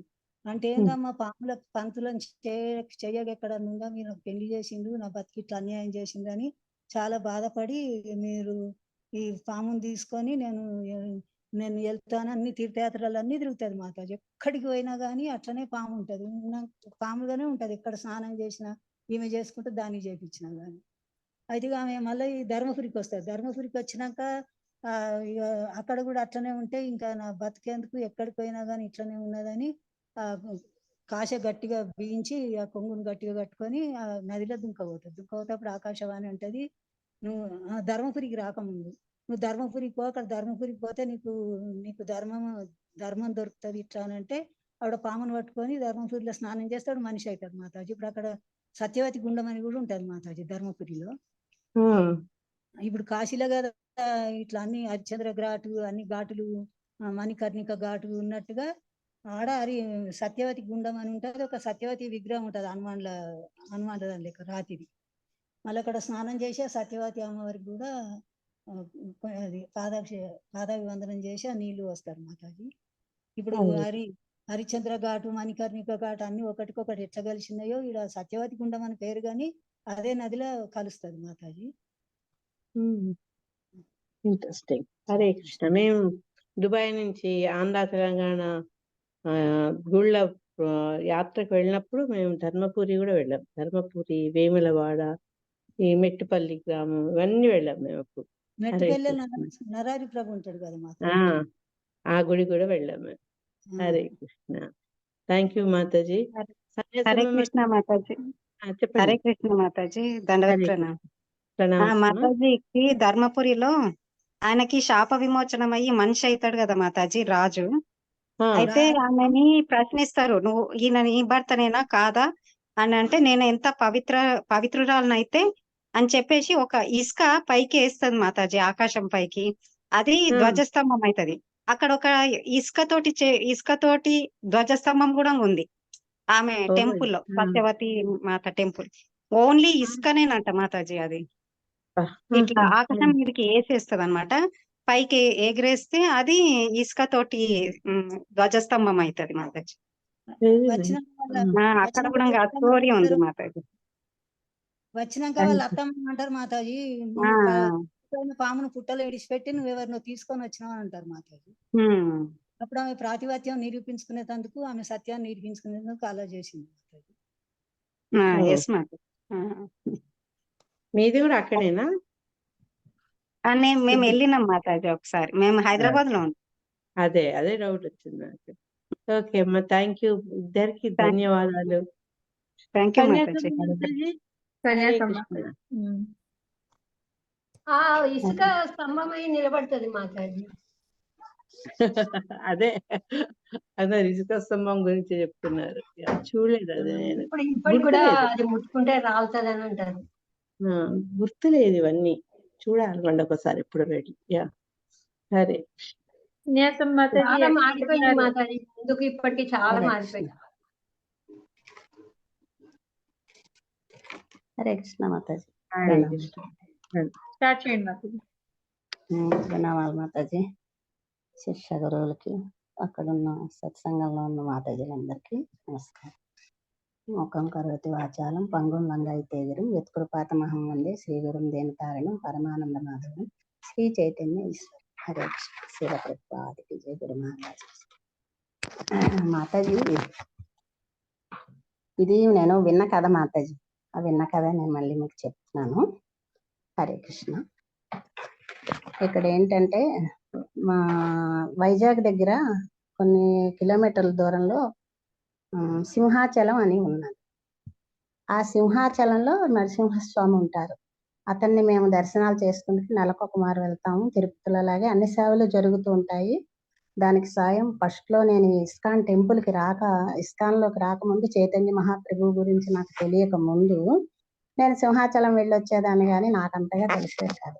కానీ ఇందులోకి వచ్చిన తర్వాత నేను సింహాచలం వెళ్ళినప్పుడల్లా అక్కడ చైతన్య మహాప్రభువు పాదాలు, చైతన్య మహాప్రభువు తాలూకా ఫోటో ఉంది ఏమా అని వెళ్ళి చూశాను. చూసి అతను అడిగితే ఇక్కడికి చైతన్య మహాప్రభువు కూడా వచ్చారటండి, అది సంగతి, అందుకోసం అతని పాదాలు అవి పెట్టి ఇలా చేపెట్టి ఇతన్ని కూడా పూజ చేస్తున్నారు అంటే నాకు తెలుసు అని ఆయన అన్నాడు. ఓహో, చైతన్య మహాప్రభువుని గురించి మన శిక్షా గురువులు చెప్పారు కదా, అంచేత ఈ రకంగా నేను కూడా తెలుసుకున్నాను కాబట్టి అని నేను ఒక వారం వెళ్ళి చైతన్య మహాప్రభు పాదాలకు నమస్కారం చేసి చైతన్య మహాప్రభువుని దర్శించుకొని వస్తున్నాను మాతాజీ. నేను ఇప్పుడు వెళ్ళినప్పుడల్లా సింహాచలం దర్శించుకునే వస్తున్నాను. అయితే నాకు పెద్దగా తెలియదు. నేను అడిగితే అక్కడి నుంచి ఒక కథ చెప్పి అమ్మ బుక్ కూడా ఉంటుంది తీసుకోండి అంటే, పూర్వం బుక్ తీసుకున్నాం కానీ మేమంత పెద్దగా ఇంట్రెస్ట్ చూపట్లేదు. ఇప్పుడు మనం దీంట్లోకి వచ్చాక మీరు చెప్పండి అని అంటున్నారు కదా, చెప్తూ ఉంటే అప్పుడు దాని ఇంట్రెస్ట్ బట్టి మనం ఓహో మన వాళ్ళు కథ ఇలా చెప్పారు కదా అని చెప్పి ఈ రోజు నేను ఆ కథ చెప్తున్నాను మాతాజీ. ఇక్కడ ఏంటంటే ఇక్కడ లక్ష్మీ నరసింహస్వామి పేరేంటో వరాహ నారసింహ లక్ష్మీ నరసింహస్వామి అని పేర్లు ఉంటాయి. ఇక్కడ ఏంటంటే 3 పేర్లు ఉన్నాయి మాతాజీ. సాధారణంగా నరసింహ అంటే నరుడు సింహ అని ఉంటుంది. కాకపోతే ఇక్కడ వరాహ నారసింహ అని ఉన్నది. ఈ 3 పేర్లు కూడా వరాహ అవతారం ఉంది, నరసింహ అవతారం ఉంది. కానీ ఇక్కడ ఏంటంటే ఈ దశావతారాలని నారసింహ క్షేత్రం అంటే నరుడు సింహము, లక్ష్మీ నృసింహస్వామి ఇక్కడ 3 అవతారాలు అయ్యాయి. ఇక్కడ 3 అవతారాలు ఉన్నాయి, 3 పేర్లు వచ్చాయి. ఇదేంటి అనేసి అడిగాను అనమాట. అంటే అతను చెప్పారనమాట. వరాహ నారసింహ క్షేత్రంలో దశావతారాల్లోని మాత్రం ఇది 3 అవతారాలు లేవు, ఉన్నాయి. ఇక్కడ ఏంటంటే హిరణ్యకశిపుణ్ణి ఇక్కడ వీళ్ళు అంటారనమాట, దయావతారం అని కూడా అంటూ ఉంటారట. ఆ విషయం అయితే నాకు సమంగా తెలియదు మాతాజీ, చెప్పిందే చెప్తున్నాను. అయితే ఇక్కడ అక్కడ హిరణ్యకశిపుణ్ణి నరసింహస్వామి వచ్చి అతన్ని అతని తాలూకా పద్ధతి ప్రకారం అతన్ని ఏ రకంగానైతే ఇప్పుడు మాతాజీలందరూ చెప్పారు కదా, అవి ఇంకా నేను చెప్పను. అయితే అక్కడి నుంచి అతను ఎంతైతే అతని హిరణ్యకశిపుడు మరణానంతరం అతని తాలూకా ఏంటంటే అతని కోరికలు ఏవేవైతే కోరికలు కోరాయో అతను ఆ ప్రకారం అతన్ని సంహరించిన తర్వాత, దుష్ట శిక్షణ చేసిన తర్వాత భయంకరమైన ఆకారంతో లక్ష్మీ నరసింహస్వామి ఎలా పడితే అలాగా అడుగులు వేసుకుంటూ, ఎలాగంటే అలాగా భయంకరం, అసలే ఉగ్రమూర్తి, దాని మీద ఇంకా అడుగులు వేస్తూ ఉంటే ఈ సకల జీవులు, దేవతలు, ఋషులు, మునులు ఏంటి అతన్ని సంహారం చేసాక ఏంటి ఇలా వస్తున్నాడు స్వామి అని చెప్పేసి, ఏంటి సంహారానికి ఎవరిని సంహరిస్తాడు అని వాళ్ళేమో భయపడుతూ వాళ్ళల్లో వాళ్ళు ప్రార్థనలు చేసుకుంటున్నారట. వాళ్ళు ప్రార్థనలు చేసుకున్న తర్వాత ఏం చెయ్యాలా అని వాళ్ళేమో అలా కింద పైన పడుతూ ఉంటే ఇక్కడ ఇప్పుడు వాళ్ళు ఏం చేశారట, ప్రార్థనలు చేసి కొంత దూరం అతని వెనకాతలే వెళ్తున్నారట. వెళ్ళేసరికి అతను అడుగులు వేస్తూ ఉంటే అలా జరిగిన క్షేత్రాలన్నీ 32 నరసింహ క్షేత్రాలుగా వచ్చాయట మాతాజీ.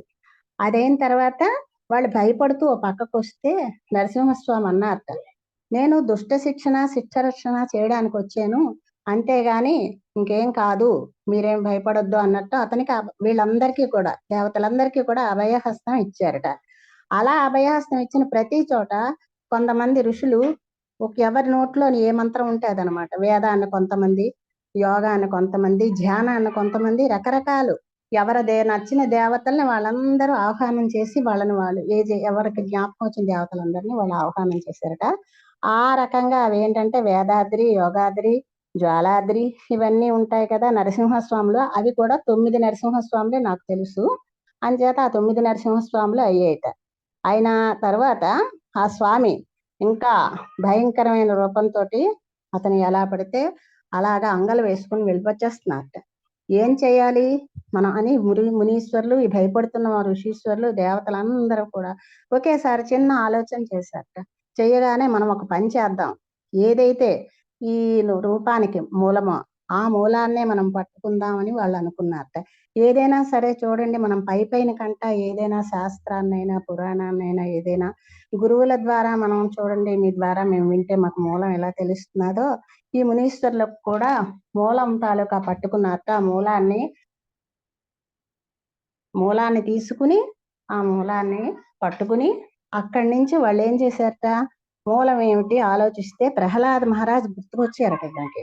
అప్పుడు ప్రహ్లాద మహారాజుని ప్రార్థించారట, నరసింహస్వామిని ప్రార్థించారట, ప్రహ్లాద మహారాజుని ప్రార్థించారట.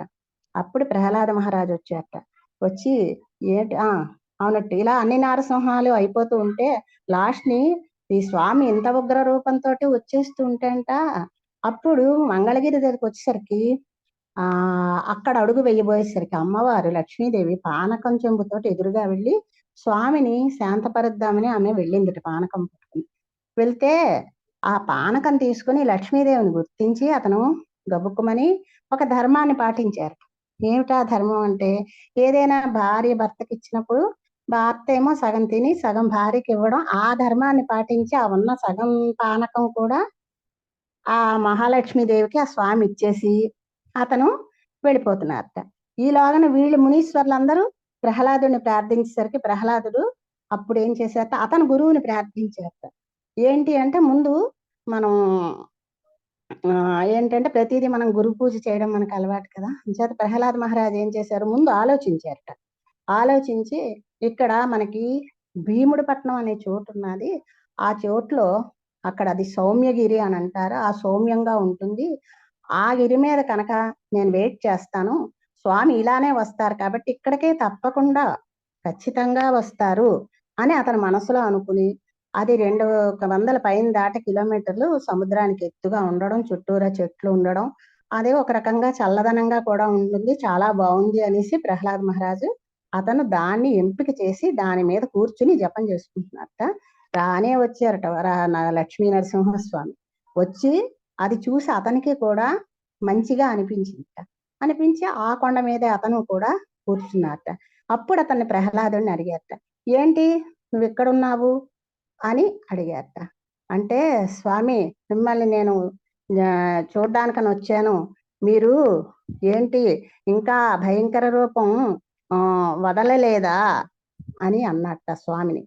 అంటే అలా కాదు, నేను ఈ దుష్ట శిక్షణ చేసిన తర్వాత ఈ దీనిలో నేను అది మర్చిపోయాను, నువ్వు నా కర్తవ్యం గుర్తు చేసేవు కాబట్టి, నా కర్తవ్యాన్ని నువ్వు గుర్తు చేసావు కాబట్టి నీకేం వరం కావాలో కోరుకో అన్నారట.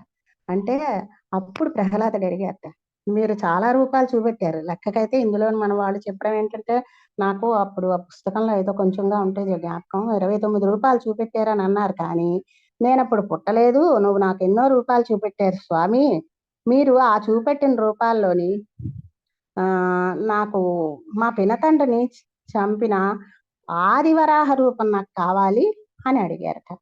అప్పుడు వెంటనే సరేనని చెప్పేసి, నువ్వు నాకు కర్తవ్య బోధ చేసావు కాబట్టి నేను నీకు తప్పకుండా చెప్తానని చెప్పేసి ఆ ఆదివరాహ రూపం, శ్వేతవరాహ రూపం ఏదైతే శ్వేతవరాహ రూపం అయితే ఉన్నదో ఆ వరాహ రూపాన్ని చూపెట్టారట. ఆ వరాహ స్వరూపాన్ని ఆ సౌమ్యగిరిలో చూపెడితే ఆ సౌమ్యగిరిలోనే ఆ వరాహ రూపం దగ్గర నించుని ఆ ప్రహ్లాద మహారాజు గురువుని ప్రార్థించారట, భృగు మహర్షిని ప్రార్థించి ఆ గురువునితో మాట్లాడి ఏంటి పరిస్థితి అని అంటే, అతన్ని నువ్వు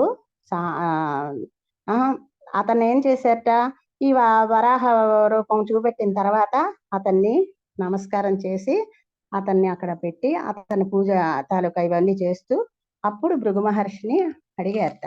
భృగు మహర్షి ఏం చెప్పారట, ఇక్కడ ఈ స్వామిని ఇలా పెట్టి ఇలాగనే పూజ చెయ్యండి, ఇక్కడే ఉండు, నువ్వు ఇక్కడ ఇలా ఉండు అని చెప్పేసి చెప్పారట.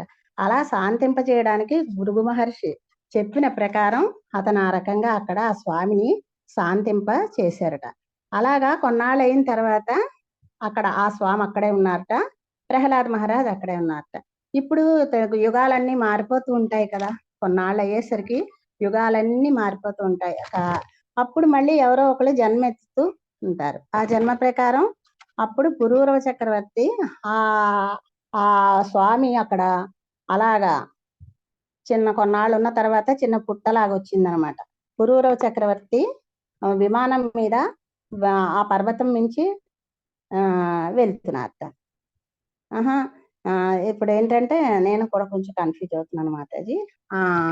సరేనని చెప్పేసి అప్పుడు ప్రహ్లాద మహారాజు కోరిక మీద ఏం చేశారట, ఆ స్వామి ఇక్కడ నుంచి ఒక్క ఉదుటిని ఈ సౌమ్యగిరి నుంచి ఆ పక్కనున్న కొండ సింహగిరి, ఇప్పుడు సింహాచలం అంటాం కదా, ఆ కొండ మీదకి ఒక్క ఉదుటిని స్వామి ఇక్కడి నుంచి అక్కడికి గెంతేశారట. గెంతేసిన తర్వాత అతను శాంతరూపం దాల్చారట. అతన్ని అక్కడ వాళ్ళందరూ పూజ చేసుకుంటూ ఉండగా కాలక్రమేణా ప్రహ్లాద్ మహారాజు వీళ్ళు తర్వాత అది అప్పుడు అది పుట్టవలసిందనమాట. అప్పుడు పురూరవ చక్రవర్తి విమానం నుంచి వెళ్తూ పైకి వచ్చేసరికి విమానంలోంచి అతనికి ఒక శ్వేతవరాహం కనిపిస్తోందట. అదే ఆ శ్వేతవరాహం ఏంటి అని చెప్పేసి అప్పుడు మన ఆ యుగంలో కృతయుగంలో జరిగింది. తర్వాత త్రేతాయుగంలో పురూరవ చక్రవర్తి అనమాట. అప్పుడు ఎన్నాళ్ళకి అది ఉన్నాదో చూడండి దాన్ని బట్టి. ఆ యుగంలో చక్రవర్తి విమానం నుంచి వెళ్ళిపోతూ అక్కడ నుంచి చూసి ఏంటో వరాహం చూద్దాము, దాన్ని నిలుపుదాము, ఏంటో వరాహం దాన్ని ఆపుదామని చెప్పేసి అతనేమో ఒక బాణాన్ని వేశారట. వరాహం తప్పింది, బాణం వెళ్ళి ఈ స్వామి ఎక్కడైతే పుట్టలో ఉండిపోయారో ఆ స్వామికి కంగుమని తగిలిందిట. ఆ స్వామి దగ్గర తగిలిందిట. తగలబోయేసరికి ఏంటి కంగుమన్నాదని పురూరవ చక్రవర్తి కిందకి దిగి తీసి చూడబోయేసరికి పుట్టలా ఉందిట.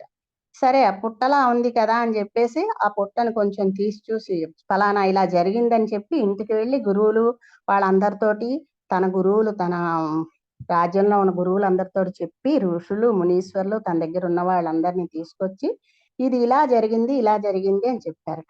చెప్పిన తర్వాత వెంటనే ఇది కృతయుగంలో ఎప్పుడో జరిగిందని చెప్పి వాళ్ళ తాలూకా దృష్టి ప్రకారం వాళ్ళు ఆలోచించి ఇది పుట్ట పైనది, ఇది పుట్ట కాదు, ఇది గంధం తో అలముకున్నది అని చేత నువ్వు వాళ్ళు పూర్వం ఋషీశ్వరులకి వాళ్ళకి కొంత జ్ఞానం బాగా ఉండేది కదా, అని చేత ఈ విగ్రహం బాగా ఇదిగా ఉన్నది, కొంచెం భీకరంగా ఉంది, అంచేత ఈ పుట్ట నుంచి తీసి నువ్వు దీన్ని అందరినీ అందరూ సేనలు అందరితో నువ్వు గంధము అవి తీసుకొచ్చి ఆరాధనలు చేసి ఈ గంధం పూసి ఇక్కడ ఇది పెట్టు అని చెప్తే ఆ విగ్రహాన్ని తీసుకొచ్చి ఆ గంధం పూసి ఆ విగ్రహాన్ని అక్కడ ప్రతిష్ఠ చేసి అతను ఆ ద్వాపర యుగంలో అతను ఆ రకంగా పూజలు ఇవి చేశారట. త్రేతాయుగం ద్వాపర యుగం అయిపోయిన తర్వాత ఆ తర్వాత త్రేతాయుగం అయిపోయిన త్రేతాయుగం అయిపోయిన తర్వాత ద్వాపర యుగం అయిపోయింది. తర్వాత కలియుగం వచ్చింది. కలియుగం వచ్చేసరికి ఇంకా కొంచెం గుడి కూడా బాగా శిథిలం అయిపోయింది, ఆ విగ్రహం అలాగే ఉన్నది.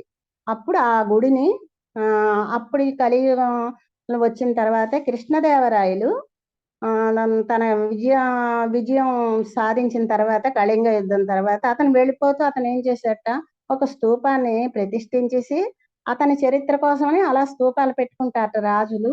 అలాగ ప్రతిష్ఠించేసి అతను తిరిగి ఇప్పుడు ఈ ఆలయం ఏమిటి ఇలా జీర్ణం అయిపోయింది, ఎవరు కట్టించారో ఏంటో అని చెప్పి దాన్ని మళ్ళీ కలియుగంలో దాన్ని ఉద్ధరించి దాన్ని పెద్ద ఆలయంలా కట్టించి తన కూడా తన శ్రీకృష్ణదేవరాయల దగ్గర ఉన్న అతని గురువులతో కూడా మాట్లాడి ఈ విషయం అంతా అతను తెలుసుకుని ఇప్పుడు అప్పుడు గరుడ సేనలతోని చందన కలశాలతోని ప్రహ్లాద మహారాజు ఎలా అయితే చేశాడో అది కర్పూరం అవి రాసి పురూరవ చక్రవర్తి ఎలా అయితే చేశాడో అలాగనే కృష్ణదేవరాయల టైంలో కూడా ఈ రకంగా చేశారట. అది ఆ రోజు స్వామి కనిమించాడు చందనంతో. ఆ రోజు అక్షయ తృతీయ కాబట్టి ఆ రోజు నుంచి ఇలాగే చందనం వేయాలి, ఇలాగే చూడాలి అని చెప్పి కొన్ని ఆంక్షలు అవి చెప్పి పెట్టారట. ఆ రకంగా ఇప్పుడు మనకి ఈ అక్షయ తృతీయ నాడు స్వామి కనిపించాడు, అక్షయ తృతీయ చందనం సేవ. ఈ వరాహమూర్తి వరాహ రూపంలో వచ్చాడు. ఆ యుగంలో తన పినతండ్రి చనిపోయిన రూపం నాకు కావాలి అని చెప్పి ప్రహ్లాదుడు అడిగినందుకు వరాహము నరసింహస్వామి, అందుకని వరాహ నరసింహస్వామి అని 3 రూపాలతో ఉంటాడని నాకు అతను అప్పుడు కథ చెప్పారు మాతాజీ. అది నేను చెప్దామని చెప్పేసి నేను అడిగాను మాతాజీ. ఇది సింహాచలం లక్ష్మీ నరసింహస్వామి ఇక్కడ ఈ 3 రూపాల్లో ఉండడం, అతనికి ఆ పేరు ఎలా వచ్చింది అనడం అది నాకు తెలిసింది. హరే కృష్ణ మాతాజీ. లక్ష్మీ నరసింహ భగవానికి జై. హరే జై. దీంట్లో ఇంకొక పాయింట్ ఏంటంటే 2 మన ఆచార్యులు చెప్పేది, కొండ మీద నుంచి ప్రహ్లాదుని నెట్టించాలని ప్రయత్నం చేస్తారు కదా హిరణ్యకశిపుడు, ఆ ప్రదేశం ఇదని చెప్తారు. రెండోది ఏంటంటే చైతన్య మహాప్రభు అక్కడ శ్రీ నరసింహ జయ నరసింహ జయ జయ నరసింహ ప్రహ్లాదేశ జయ పద్మముఖ పద్మవృంగ, ఎప్పుడైతే భగవంతుని దర్శనం చేసుకున్నారో ఆయన తన్మయత్వంతో పాడారట. ఇది మనకు మన రిలేషన్షిప్ ఏంటంటే అది ఇదన్నమాట. హరే కృష్ణ. ఇక్కడ నేను చూశాను మాతాజీ, ఇక్కడ స్వామి పెద్ద ఫోటో, అక్కడ తర్వాత పాదాలు అవి నాకు పూర్వం అయితే పక్కంటా దండం పెట్టుకుని వచ్చేవాళ్ళం కానీ వివరాలు తెలియదు. ఇప్పుడు ఇందులోకి వచ్చాకను నాకు తెలిసాయి మాతాజీ. అందుకని వెళ్ళినప్పుడల్లా అక్కడ కూడా దర్శనం చేసుకుని వస్తూ ఉంటాను చైతన్య మహాప్రభువుని. తర్వాత ఈ తెలిసిన ఈ పురాణ కథలో ఇప్పుడు 3 అవతారాలు ఉన్నాయి, ఇవి ఇలాగని చెప్పి తెలిసింది నాకు. అది విషయం చెప్దామని నేను. థ్యాంక్స్ అమ్మా, థ్యాంక్ యూ. మన అదృష్టం ఏంటంటే తెలుగు వాళ్ళ అదృష్టం, నరసింహ క్షేత్రాలు ఆంధ్ర తెలంగాణలో చాలా చాలా చాలా ఉన్నాయి. అన్నిట్లో ఇంకా ఆభూషణం లాంటిది మనకు అహోబిలం. అహోబిలంలో నవగ్రహాలను రిప్రజెంట్ చేస్తూ నవ నరసింహాలు ఉంటారు. ఎక్కడైతే ప్రహ్లాదుడు బడికి వెళ్ళాడో ఆ ప్రహ్లాదుని బడి ఇప్పటికీ ఉంది. తర్వాత ప్రహ్లాదుని రక్షించేందుకు స్తంభం నుంచి ఆవిర్భవించిన స్వామిది ఆ ప్రదేశం కూడా ఉంది. రసరాణి మాతాజీ 2 సార్లు వెళ్ళారు, అదొక విశేషం.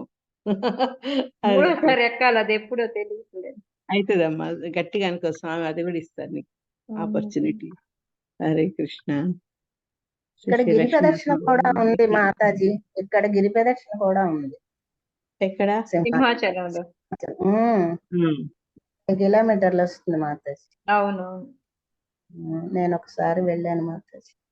హరే హరే కృష్ణ. Very nice. ఈరోజు టకటక అయిపోయింది నరసింహస్వామి గురించి మాట్లాడుకుంటూ. హరే కృష్ణ.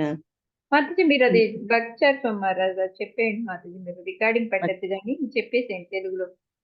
ఓకే. భక్తిచారు స్వామి మహారాజు ఏం చెప్పారంటే, మనం సామాన్యంగా అందరు అడుగుతారు కదా, మీరు హరే కృష్ణ భక్తులు మీ టెంపుల్లో ప్రధానంగా కృష్ణ భగవానుడు రాధాకృష్ణుని పూజిస్తారు మిగతా స్వామి అవతారాల కంటే, కానీ మీరు నరసింహదేవునికి ఎందుకు ప్రాముఖ్యత ఇస్తారు, అది ఏంటి విశేషం అని అడిగితే, దానికి మనకు భక్తిచారు స్వామి మహారాజు ఏం చెప్పారంటే, మనందరికీ తెలుసు నరసింహ భగవానుడు ముఖ్యంగా భక్తులకు గౌడీయ మఠంలో మన ఈ ఎవరైతే గౌడీయ వైష్ణవ ఫాలో అవుతామో మనకు చాలా ఇంపార్టెంట్. ఎందుకు అంటే ఆయనకి ఇంకొక పేరు ఏంటంటే భక్తి విఘ్న వినాశక స్వామి. అంటే మన భక్తి మార్గంలో కలిగే విఘ్నాలను నశింపజేసే శక్తి గలవాడు అనమాట ఆయన. అదేంటి మాతాజీ విఘ్నాలను నశింపజేసాడు వినాయకుడు కదా అని ఉండొచ్చు, కానీ దాని చక్కటి వివరణ మహారాజు ఏమిచ్చారంటే, మనందరికీ తెలుసు బ్రహ్మ సంహితలో యత్పాద పల్లయుగం వినిధాయ కుంభాద్వంద్వే ప్రణామ సమయే గణాధిరాజ విఘ్నాం నిహంతం అలమస్య జగత్రయస్య గోవిందమాది పురుషం తమహం భజామి. ఈ 3 జగాల్లో అంటే ఊర్ధ్వ జగత్తులో, మధ్య జగత్తులో, తర్వాత అదో జగత్తులో, ఈ 3 జగత్తులో త్రిలోకాల్లో కూడా ఉండే విఘ్నాలను నశింపజేసే శక్తి ఆ విఘ్నేశ్వరుడికి ఎలా వస్తుందంటే, ఆయన పాదాల మీద నరసింహస్వామిని పెట్టుకుంటారనమాట. పాదాలు కాదు, ఆయన కుంభస్థలం మీద.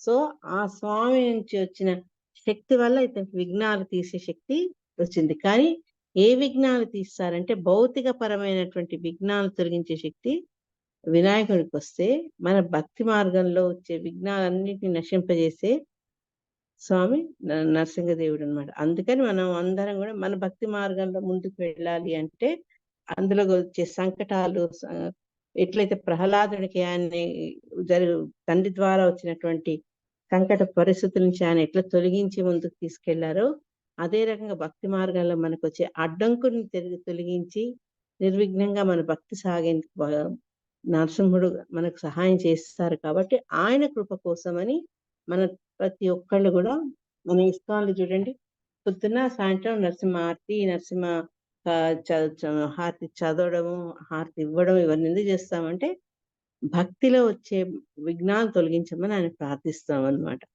అందుకనే ఆయన చెప్పారు కదా, ఎవరంటే మన జయపతాక స్వామి మహారాజుని ఎవరో అడిగినప్పుడు ఏమని ప్రార్థించాలి రాధా మాధవులు అంటే, అక్కడ ఆయన ఏం చెప్పారంటే, మీకు వచ్చే కోరికలు, మీకు వచ్చే భయాలు మీరు నరసింహదేవునికి చెప్పుకోండి, అంతేగాని మీ రాధా మాధవులను మటుకు భౌతిక పరమైనటువంటి ఏ కోరికను కోరద్దు, వాళ్ళ భక్తినే కోరుకోండి అని. అంటే కాబట్టి నరసింహదేవుడిని మనం ఆ భక్తి రావాలి అంటే అందులో అడ్డంకుల్ని తొలగించమని ఈయన్ని ప్రార్థించాలి. అనారోగ్యానికి అన్ని ప్రార్థిస్తాం. అంటే మనకు వచ్చే సంకట పరిస్థితులని తొలగించే శక్తి నరసింహదేవుడికి ఉంది. అదనమాట. భక్తిచారు మహారాజు 6 నిమిషాల క్లాస్ ఉంది, వీలైతే రేపు ఒకసారి పెట్టుకుందాం. ఓకే, హరే కృష్ణ. హరే కృష్ణ మాత.